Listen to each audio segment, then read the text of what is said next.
Sementara itu, pemirsa, Komisi Pemberantasan Korupsi KPK kembali menetapkan 2 tersangka baru dalam kasus dugaan korupsi gratifikasi dan suap pembangunan infrastruktur Papua yang menjerat Gubernur Papua Lukas NMB. Kedua tersangka kini merupakan Kepala Dinas Pekerjaan Umum dan Perumahan Rakyat Provinsi Papua serta pengacara dari Lukas NMB.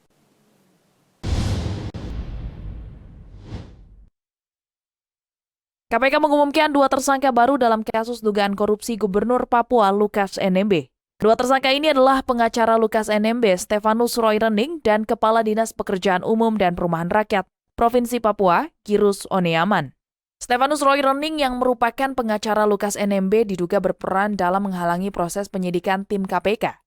Juru bicara KPK, Ali Fikri, menyebutkan sosok pengacara Lukas NMB ini memberikan saran kepada kliennya untuk bersikap tidak kooperatif selama kasus ini bergulir.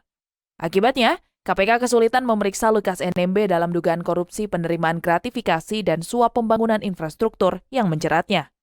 Tersangka lain yang juga ditetapkan KPK yaitu Kepala Dinas Pekerjaan Umum dan Perumahan Rakyat Provinsi Papua, Girus Oneaman. Berdasarkan hasil penyelidikan, Girius diduga turut menerima suap dan gratifikasi dari berbagai proyek pembangunan infrastruktur di Pemprov Papua. Ya, nanti pasti kami akan umumkan nama-namanya dari seluruh tersangka baru itu ketika penyidikan cukup, kami panggil, kami periksa, kami tahan. Apa termasuk Petrus apa?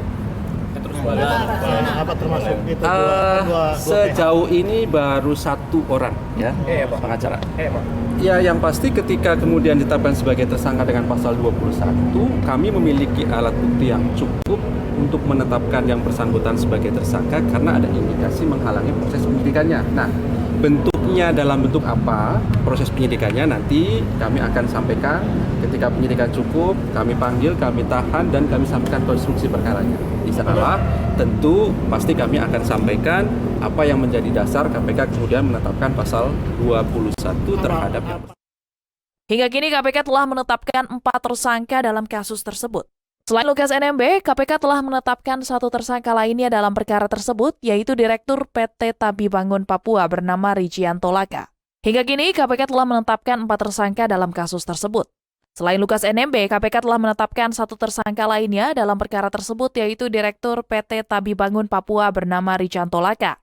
KPK menduga Lukas NMB menerima suap sebesar 1 miliar rupiah dari Rijianto Laka untuk memenangkan tender 3 buah proyek jangka panjang dengan total nilai proyek 41 miliar rupiah. KPK juga tengah menelusuri dugaan gratifikasi lainnya dengan memberi aliran transaksi keuangan Lukas NMB dan keluarganya. Dari Jakarta, Tio Malau, Nusantara TV, melaporkan.